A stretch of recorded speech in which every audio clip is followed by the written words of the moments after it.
যখন আমি ক্লাস 9-10-এ পড়তাম, তখন আমার সবথেকে প্রিয় জায়গা ছিল এই বোমার্স ক্যাফে। বনানীর এই বোমার্স ক্যাফেতে আমার অনেক, অনেক, অনেক মেমোরি আছে। তো অনেক বছর পরে আমি চলে আসলাম এই বোমার্স ক্যাফেতে লাঞ্চ করার জন্য।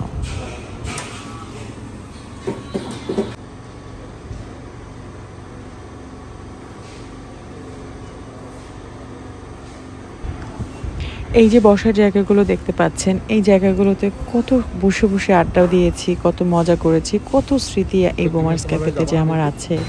তাই আজকে অনেক বছর পরে আমার সেই স্মৃতিগুলো আবার মনে পড়ে গেল। ওখান থেকে তারপর চলে গিয়েছিলাম নর্থ ইন্ডে। ওখানে একটু লাটে, কফি এগুলো খেলাম অ্যান্ড দিনটা খুব সুন্দরভাবে অবজার্ভ করলাম। ভালো লাগলো। কফি ছাড়া যদিও আমাদের চলে না। এই তো আপনাদের সাথে শেয়ার করলাম। সবাই ভালো থাকবেন। আল্লাহ